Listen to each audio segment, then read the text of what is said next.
Yeah, and oh my fuck! What was you that? fucking see that? What was that? Jeez, man. What was that? I don't know if that was. I'm not sure it was black. It was mate. That was some quick reactions getting that off. I didn't see it fly up. I don't know. I think it was a beetle. I think, but it might have been a wasp. It looked big. Well, Yeah, like, that was too big for my liking, mate. I don't want that landing on me without my knowing. I slapped that like a motherfucker, bro. You missed me. slap that like a motherfucker. You missed me when we were having lunch, and I literally like booyakashad this fly, like just one of them little annoying yellow ones, and killed that motherfucker. Like knocked him onto his back on the floor. He didn't know what hit him. Okay, here we go. Humanz of Planet Earth. Yeah. Okay, so, You recording already? Yeah. Alright. I'll put the video on. Alright, so we are going to begin interview number, I'm not sure. Man, you're such a pro. Okay, so, the date is, what is the date today? 26? 7? 26, do you have your phone on you? Oh yeah. 26. Friday, the 26th of April April. 2019. 4 days after Dad's birthday, 2019. And yeah, before I start, if I wanted to at some point upload this to like YouTube or a social media platform, would I be able to with your permission? Yeah, it's cool. Okay. Do you want me like looking at you or looking at the camera? You can look at me just like a normal chat, I guess. Cool. So what's your name? My name is Sam. Sam. Sam, what's your age? I'm 26. 26. Where are you? I am in the middle of the jungle in Belize, Toledo district. Nearest town is Punta Gorda, which you will find on a map, but it's pretty tiny. You will not find this place on a map. It's only accessible by river, so yeah, good luck. Do you live here? Not after tomorrow. Okay. I've been here for 3 weeks. Awesome. Here as part of Workaway. A woman called Leanne lives here. Cool, man. So Sam, who's 26, who's living in the jungle until tomorrow near Punta Gorda. What did you have for breakfast today? I had, I don't know, porridge. Porridge. Where have you lived, Sam? In your life? Where have you lived? That was just the wind blowing the door. Cool. Where have I lived? Mostly in the UK, because I'm from the UK. Cool. Lived in Coventry until I was 18, which is shit. Went to uni in Bristol, live there now. I've lived in London and a few other places as well. A few other countries, but never for long. Beautiful, very lucky.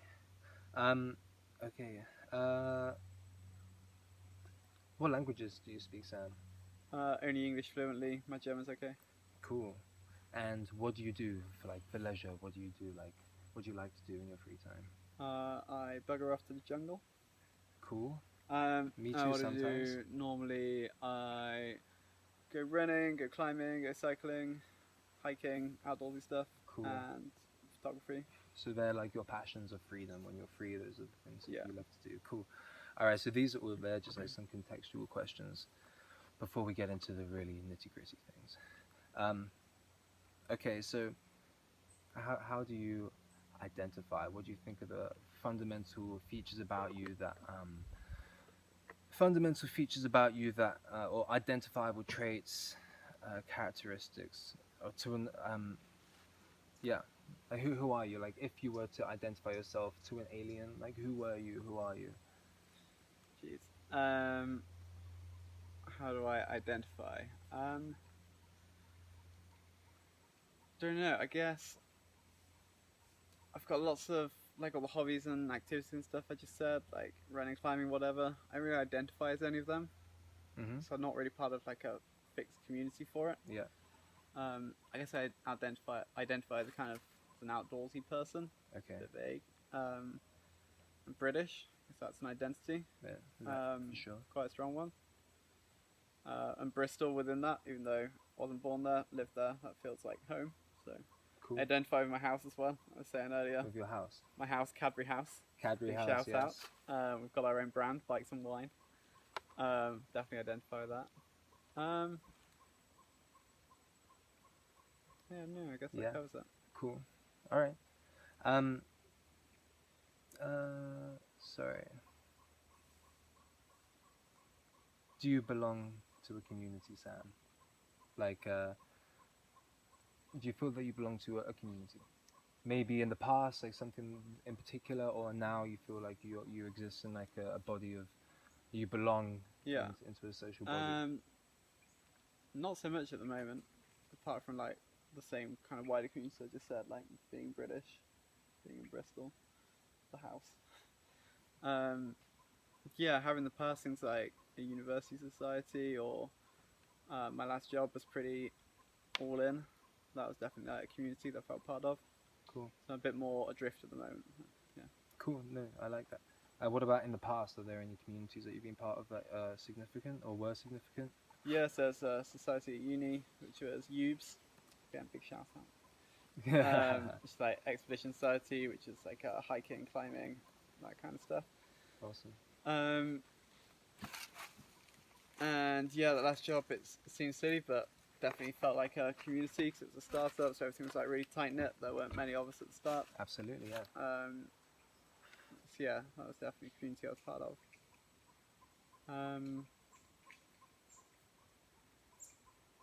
Yeah, I don't Cool. know otherwise. A lot of my stuff's kind of solo. A lot of communities though, and like you've got a nice understanding and have belonged to some interesting ones. Okay, what question are we on now? So number 4.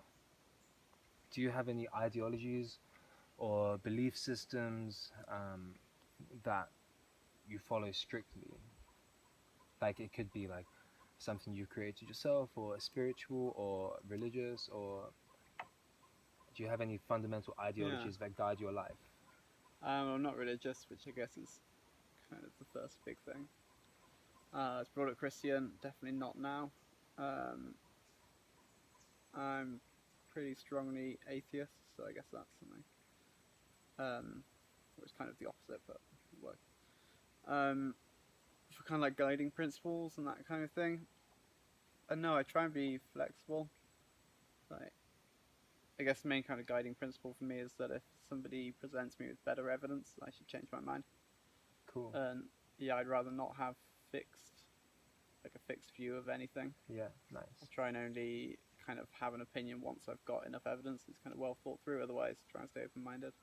Nice. That's probably open-mindedness, like being fluid with what you believe in and where you can be. Nice. Question number 5. Do you have a role model or like an idol in your life? Or more than one, or none? There are people I admire for different reasons, but I wouldn't say I have a particular role model. Cool. Nice. Okay. And growing up, or even today, who has been your most inspiring teacher? This is question number 6. And you can obviously take that in a broad sense or a traditional sense, the word teacher. Yeah, pretty much all the stuff I've done since formal education, I've been pretty self-taught. It's kind of gone my own way. So I'll go for the traditional sense. No one at uni, I didn't like my course. No lecturer stood out. Some lecturers stood out, but not for good reasons. So I guess before that, I had a maths teacher called Mr. Alonzi when I was about 15, who was pretty great. Must have done something right, because that's why I ended up studying at uni. Cool. Turned out I didn't like it, but that's my fault. And I had a physics teacher called Mr. Spencer, who was awesome. He was really cool. He looked like Mr. Tumnus. Nice. Yeah, he's a good guy. Yeah, they're probably the top 2. Cool, that's really nice. Okay, do you have a dream in your life? Do you have like this vision of somewhere where you want to be, or this a goal that you want to achieve, or anything? So it's just the chickens. No, it's not the chickens. Scissors? Maybe basilisk.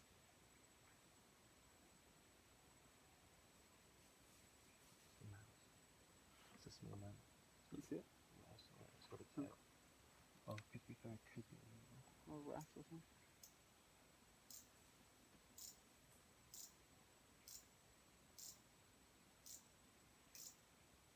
Let's see if it comes over here. What's the question? Do you have a dream? Oh, yeah.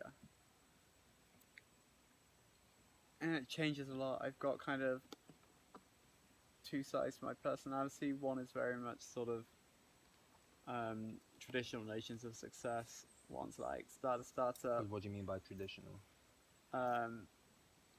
Traditional for who? For you? No, traditional for Bristol? like, Britain? I guess, middle class British society. Okay.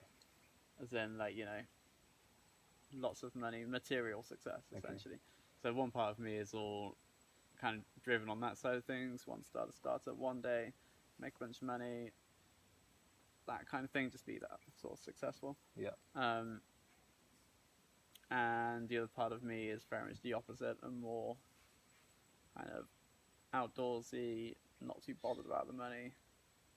Just kind of want to do what feels right, have a good time, make some kind of positive impact. Yeah. And whenever I focus on one, then I wish I was doing the other. And I just kind of seesaw between the two, keep questioning it without really getting anywhere, so that's helpful. Do you think it's possible to find a balance between those two things? They're quite far apart. No, that's kind of like the fundamental divide in my life. Yeah, I'm not quite sure. If I knew that, then I'd know what Look I at was him doing. now in his safari gear in the middle of the Belizean jungle. But he might become a successful CEO in the city. Or you could become both. Who knows, man? Who knows? Okay, awesome. That's nice. I don't know if I answered the question. But yeah, Okay. basically it makes a particular dream difficult because I've got this split going on. Yes. And I could go either way. So, yeah, it's kind of hard to have a defining vision of the future. Defining vision of the future, yeah. And you said your driving ideologies was to be open, I guess. So with open ideologies, or like, you know, with fluid ideologies and not knowing exactly what you want, whether the thing that governs you most fundamentally is providing a great service, or whether the thing that drives you most like powerfully is to make lots of money. You know, you said that you didn't have like an ideology or a belief system that you were sure on. Yeah. You know, so maybe that in turn is kind of equates to your indecision with like what do you want to achieve, like what is your dream if you're not sure exactly, you know. Yeah, lots of question marks. Lots of question marks. If I could grant you 3 wishes, what would you wish for? Bear in mind there may be children who watch us in the future.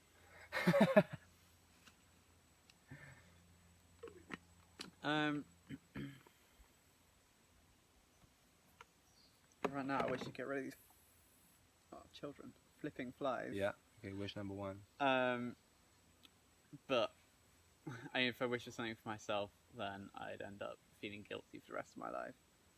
So that wouldn't be one of the wishes. So we're back to 0. Okay, back to 0. I probably they would end up being like, I wouldn't give them to you on the spot. They would be well researched. I spent days like writing them out, perfectly worded, to try and avoid negative consequences. I like that. You know, something that would like have positive impact on the world without screwing up something else, which is difficult. Yeah, for sure. I know something related to climate change and ever stopping that, but you know, if that involves then like killing 6 billion people, then that's something you want to avoid. So, so it's like you got to ask the genie, how are you gonna? I want to save the world, but how are you gonna do it? Yeah, exactly. Which is why I'd have like each wish would be like a carefully thought out paragraph sort of thing. Oh my god! Like stipulating the conditions under which the wish is to be met. So we probably shouldn't get into that here.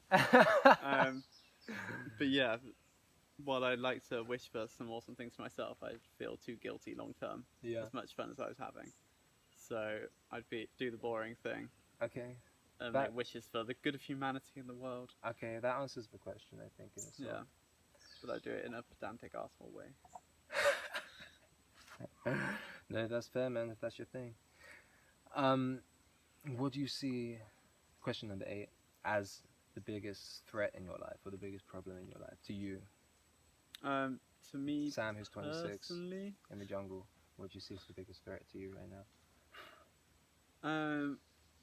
I don't think there are any real threats to me and my way of life, whatever, imminently at the moment. I mean, personally, there's obviously a vast amount for the wider world and longer term, things like climate change, and that could that's a lot of things. No, I'm in a very comfortable position. I'm pretty safe and secure. Um, yeah, I'm just lucky to be born in the right place. Things have gone well.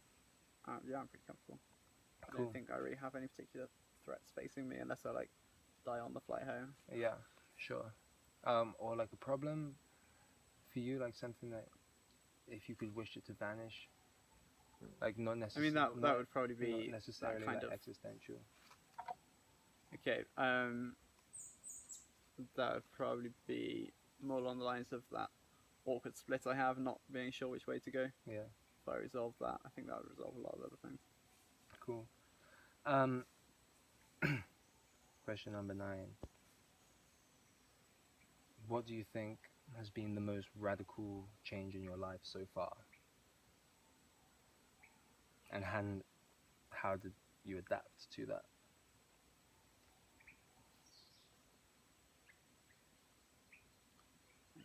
No.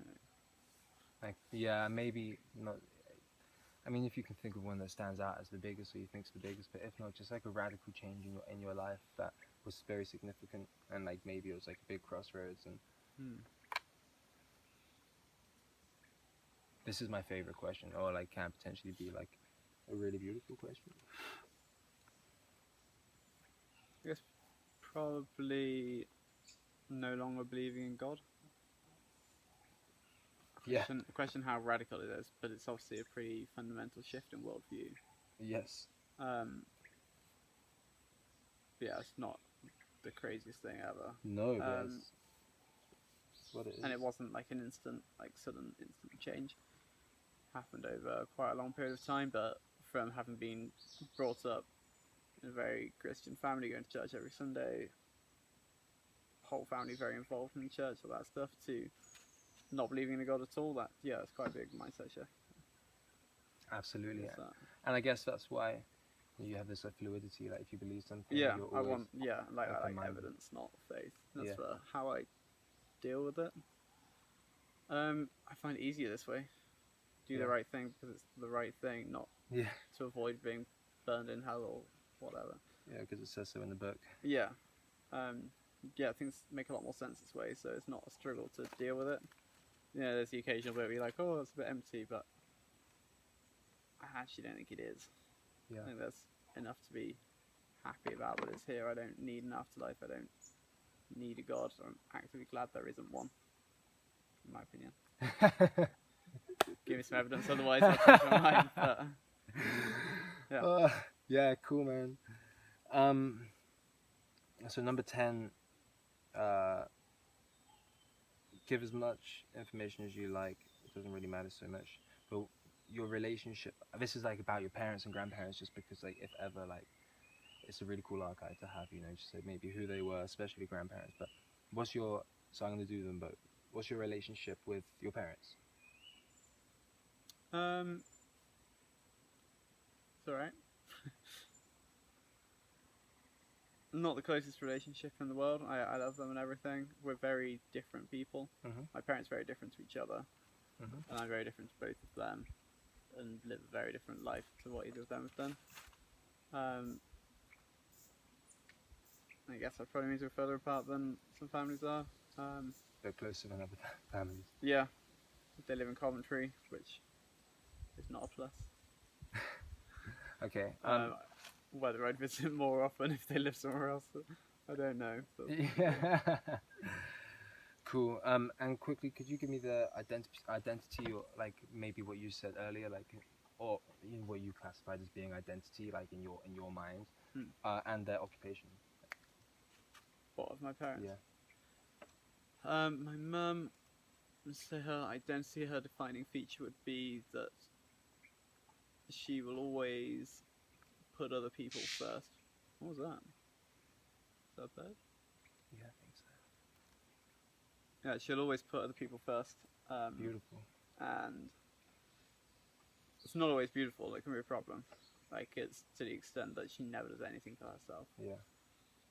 She's too nice in a way. Yeah.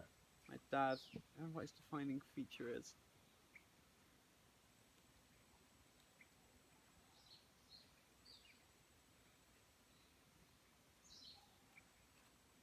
It's difficult. My dad's very useful. Yeah. Like, if anything's broken, get my dad to fix it. Yeah. I'm completely impractical. I'm useless with my hands. Whereas my dad is brilliant with his hands and just like knows how to fix things, whatever. Yeah. So I guess that's kind of always been his like role in the house and everything. He's always like very generous as well to me and my brother. Yeah, I don't know if that counts. Yeah. No. But yeah, what was the other bit of the question? And their occupations. Oh, their occupations. Neither of them have a job at the moment. Haven't for a while. My mum was a nurse when she was younger and got injured. And yeah, she wasn't able to work for a long time because of that. And she stayed at home, looked after me and my brother instead. I stayed at home mum. We're both still alive, so what a mum. And my dad used to work for Marconi, like a telecoms company. Cool. Took redundancy when the company was, I don't know if it was going bust, whatever, not going well. Quite a long time ago, spent more time at home, and basically can afford it because they inherited a bunch of money from others. Cool. Fair. And also quickly, like your relationship with occupation / identity of your grandparents. Start on your mother's side. So, well, on both sides, they're all dead. Okay. So it's probably going to be a quick one. Yeah. Good. Yeah, my mum's mum died when I was 4, so I never really got to know her. It's a shame. Do you know what she did? I think she was a teacher. Some sort. It sounded like she was like. Sounds like I would have got on for really well. I really wish I knew her. Cool. And was she British too? Did she grow up in Coventry?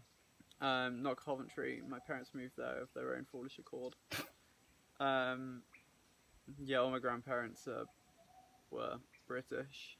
My mum's parents met in Ghana though. Yeah, they were both teachers in Ghana. What? Like cool. 60 years ago or something? Yeah. Wow. Yeah, which must have been one hell of an adventure. So yeah, my grandpa, my mum's dad, he only died a few years ago. He was a vicar. Your mum's dad? Yeah. But he remarried after my granny died to a woman called Anna, who I'm very lucky to say is kind of like my 5th grandparent. Oh, nice. So I've kind of still got one alive, which is great. Beautiful. She's lovely. Yeah, really lucky to still have a grandparent in that sense. Yeah, she's the kind of person who's, whether she actually is interested in everything or not, I'm not sure, but she always gives the impression that whatever you're interested in, she's interested in as well. Cool. Which is a really rare gift, I think. Yeah, that is. She's super intelligent. Yeah, it's a lovely person. Cool, man. On my dad's side, again, both dead. And they both died when I was quite young. When I was 8, I think, and my granddad when I was 11 or 12. So, yeah, didn't know them as adults or even really. Yeah. Well, yeah, not even as a teenager. So. And do you know who they were? Or what they did? Not a huge amount about them. They lived in Kent, quite a nice house. My granddad set up his own business. I think it was typesetting. Moderately successful. Hence the nice house in Kent. Nice. Not sure what she did. I guess it's a generation where she didn't necessarily have to have had a job.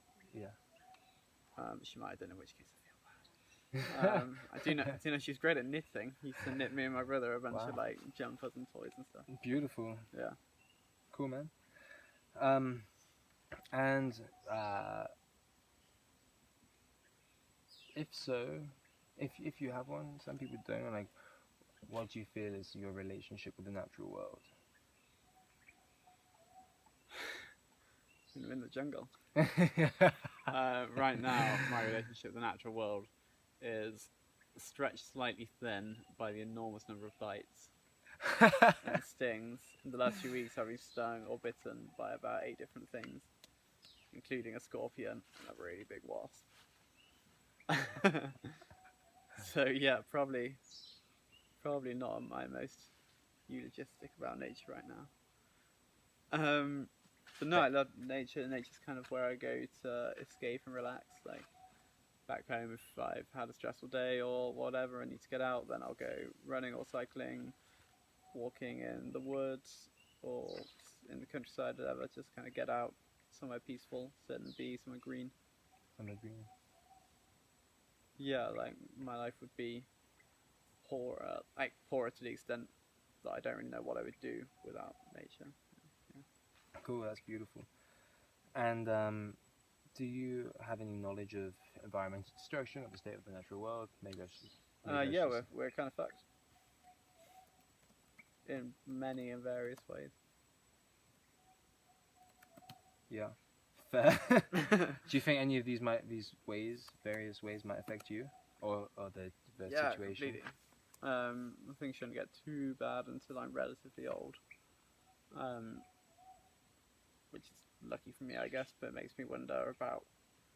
I've never been particularly broody. Like I'm not too, never been like desperate to have kids. But yeah, it does make me question whether I would want them or not.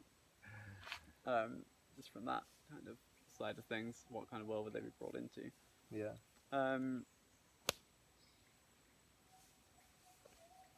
But yeah, like 30, 40, 50, 60 years, shit's gonna hit the fan unless we change something pretty dramatically, and that's gonna affect everyone. Yeah. Okay. Cool. And like we're almost done. These are like some extra bonus questions, which I'm like, should I, shouldn't I? Cool. But we're gonna roll question 12. Do you follow any form of news, Yes. or for formal news, shall I say? Yeah. Yeah, I quite like keeping up to date with what's going on. British centric worldview, probably quite naturally.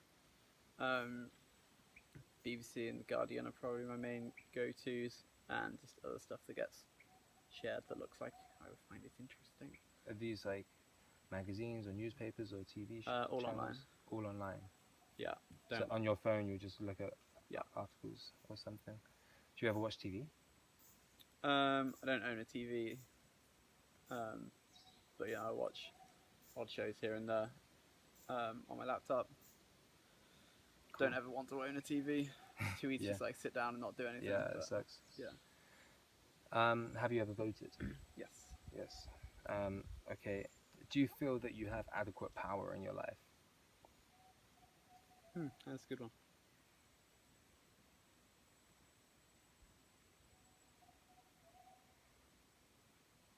Adequate, yes. As much as I would like, no. Cool. Nice answer. Do you feel that your views are represented where you live, and do you feel that you could create change if you wanted to? Views represented, yes. I live in one of the most liberal cities in the UK and therefore presumably in the world. Absolutely. Yeah, it's also one of, if not the greenest city in the UK, so again, that's great. Could I affect change if I wanted to? On some level, yes. Could I start some global movement that actually made a massive impact? I could give it a go. The tools are available to me. Yeah. I could, give it a decent shot. But whether that would actually work or not, obviously, the chances, no matter who you are pretty minimal that it would actually go anywhere. Cool. And this is another question that I just thought of, like, since I've been here. What currency is like most important to you, like in your life, for you to be able to achieve Sterling. things? Sterling. Okay, cool. Are there any other currencies that you feel are significant to you in your life, or just pretty much sterling? What do you mean by currencies? By currency as, sorry, yeah, that's good. question. Purchasing power for purchasing power, I guess. Yeah, my life is based on the UK, so sterling. Cool. Obviously, it's tied into pretty much every other economy and currency around the world. But yeah, Cool. sterling's what I mostly spend and what I entirely earn at the moment. Oh no, mostly earn a bit of US dollars as well. But yeah, Cool. All right, Samuel. That's all the questions. sweet. Thank you very much for your time, kind You're sir. welcome. Yeah, that's everything, man. How long was that? Let's have a look.